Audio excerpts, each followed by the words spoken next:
Assalamualaikum warahmatullahi wabarakatuh. Kami dari kelompok 6 akan membahas mengenai materi subgrup siklik dengan generator A, sifat komutatif, center, dan sentralis dengan mata kuliah teori grup, program studi pendidikan matematika dari kelas 4B Universitas Singapura Bangsa Karawang.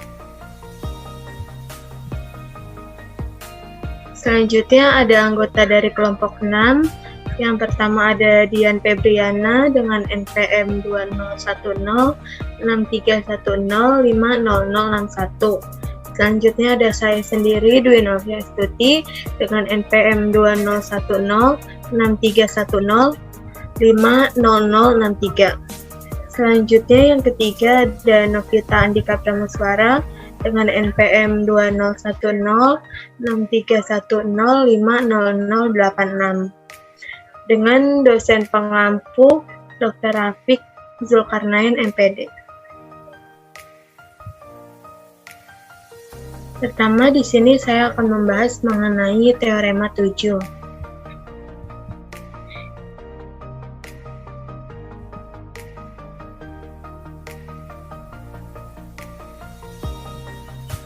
Di sini terdapat siklik dengan generator A merupakan subgrup dari G.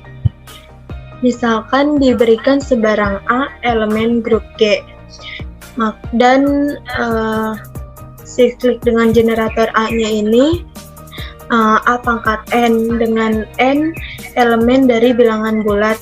Sedemikian sehingga siklik dengan generator A-nya kurang dari G.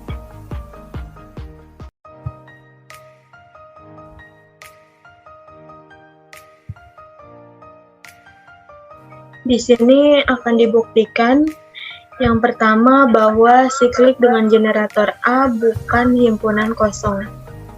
Perhatikan di sini A-nya ini elemen dari G dan G-nya merupakan grup yang paling tidak ada satu elemen dari siklik dengan generator A yang dihasilkan dari A pangkat N. Dengan N-nya ini sama dengan 0.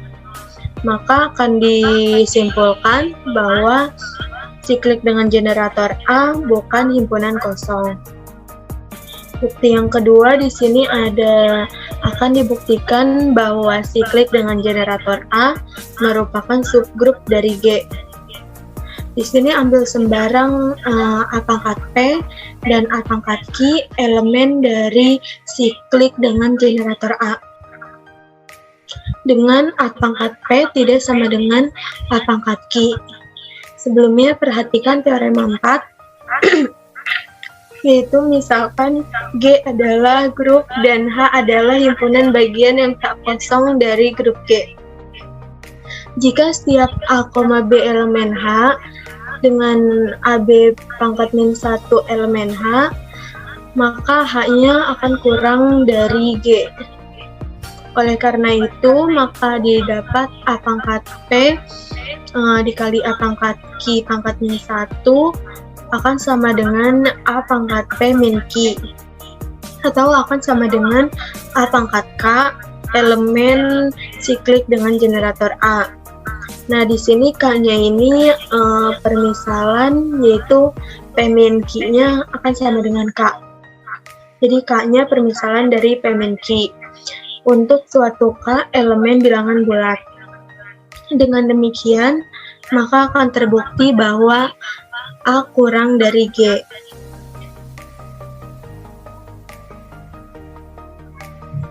Selanjutnya, sebelum masuk ke definisi 18, perlu ada yang diketahui dulu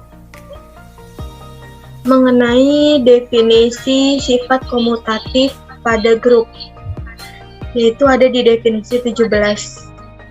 Di sini akan saya bacakan, yaitu isi dari definisinya, yaitu misalkan A dan B merupakan elemen dari grup G yang berlaku sifat komutatif apabila AB akan sama dengan BA. Nah, di sini ada catatan bahwa semua elemen pada grup Abel berlaku sifat komutatif. Maka selanjutnya ada definisi 18. Nah, setelah rekan saya menjelaskan di definisi 17 yaitu ada sifat komutatif, selanjutnya ada definisi 18 yaitu center of group atau center dari suatu grup G dengan notasi Z dalam kurung G merupakan himpunan bagian dari elemen pada G yang berlaku sifat komutatif. Dapat dilihat Z dalam kurung G sama dengan A elemen G di mana AX sama dengan XA untuk setiap X elemen G. Teman-teman bisa nyimpulin dari definisi 18 ini, center suatu grup G itu harus mempunyai dua, yaitu himpunan bagian dari elemen pada G dan berlaku sifat komutatif. Untuk sifat komutatif itu sendiri sudah dijelaskan oleh rekan saya di definisi 17.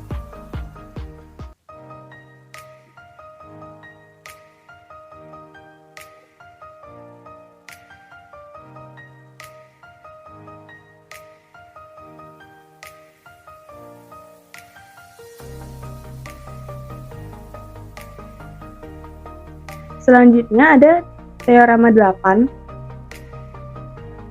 Di teorema 8 ini mengenai center suatu G merupakan subgrup dari G. Sekarang saya akan membuktikan untuk teorema 8 ini. Yang pertama, perhatikan bahwa identitas E akan berlaku sifat komutatif pada semua elemen di ZG atau di center. Dengan demikian, E elemen ZG. Maka, pada ZG ini atau pada center memuat elemen identitas. Yang kedua, kita ambil sembarang A, B elemen ZG atau elemen center.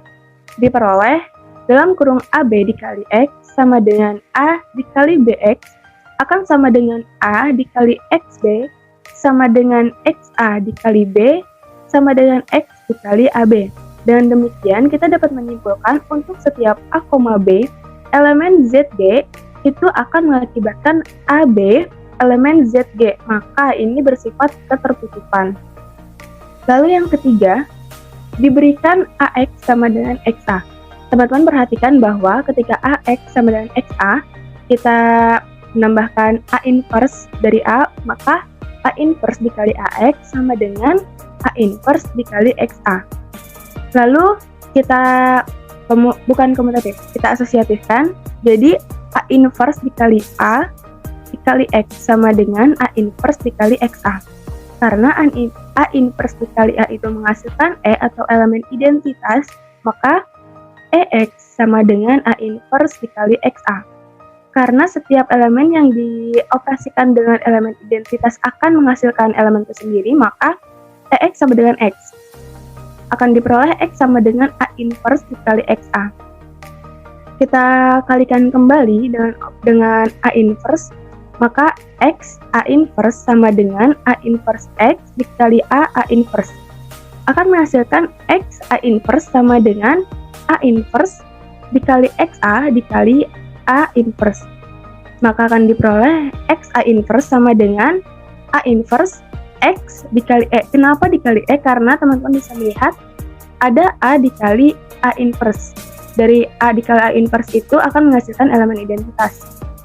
Maka selanjutnya X A inverse akan sama dengan A inverse X. Di sini terbukti ya bahwa ini berlaku komutatif. Jadi A inverse berlaku sifat komutatif terhadap X. Dengan demikian A inverse elemen center atau ZG akan ada A elemen ZG berdasarkan kasus 1, 2, dan 3. Mungkin sekian dari saya.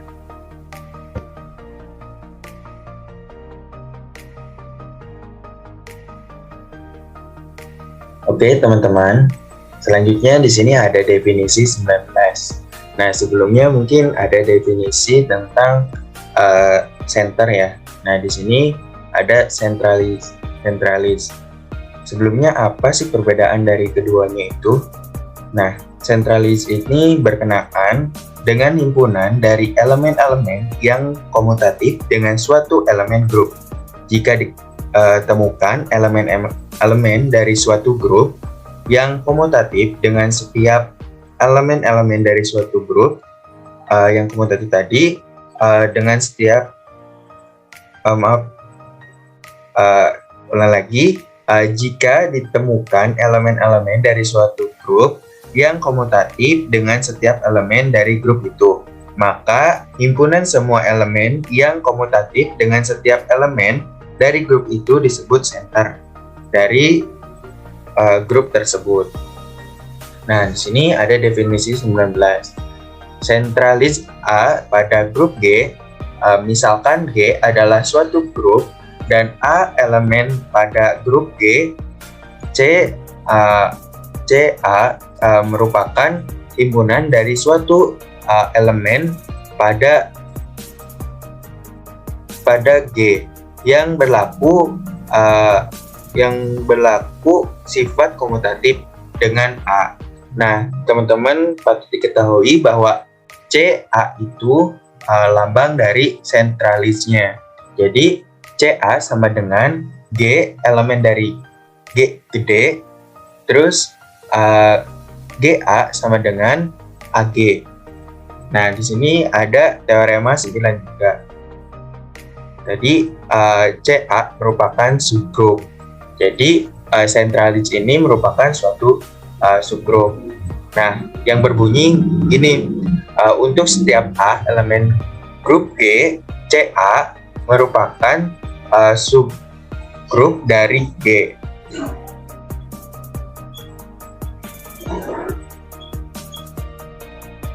Nah, di sini ada pembuktian. Misalkan E merupakan elemen identitas pada grup G dan A sama dengan AE. Setiap A elemen G, maka E elemen CA, yang menyebabkan CA tidak sama dengan himpunan 0. Tidak sama dengan himpunan tak 0. Maaf. Kemudian berdasarkan definisi 19 diperoleh CA bagian dari G. Ambil sembarang X, Y elemen CA, maka XA sama dengan AX dan YA sama dengan AY.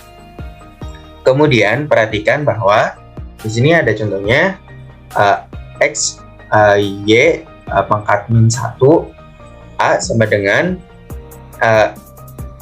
di sini ditambahkan suatu elemen identitas yaitu E. Jadi X, Y pangkat min 1, A, terus E sama dengan X, Y min 1, A, E-nya itu diubah kalau misalkan elemen identitas itu jadi Y kali Y pangkat min 1. Jadi dioperasikan sifat asosiatif jadi X, Y pangkat min 1 dikali AY dikali Y pangkat min 1 hingga X, Y pangkat min 1, Y A dikali Y pangkat min 1 sama dengan X dikali Y pangkat min 1 dikali Y dikali A Y pangkat min 1. Nah, tadi kan untuk elemen identitas itu jadi Y dikali Y pangkat min 1. Nah, ini kebalikan jadi Y pangkat min 1 dikali Y itu jadi hasilnya itu elemen identitas. Terus sama dengan X E A Y pangkat min 1 sama dengan X A Y pangkat min 1 sama dengan AX dikali Y pangkat min 1 dan hasilnya itu A dikali X Y pangkat min 1 hingga akan sama. Dengan demikian diperoleh X Y pangkat min 1 elemen CA karena setiap A, B elemen CA dengan AB pangkat min 1 elemen CA, maka CA kurang dari G.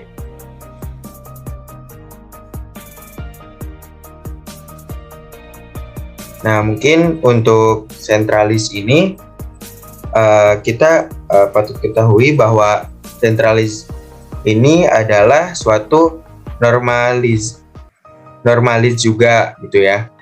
Nah, normalis itu adalah suatu elemen, suatu grup adalah himpunan semua elemen grup yang komutatif dengan elemen tersebut dan merupakan salah satu subgrup dari grupnya, begitu teman-teman.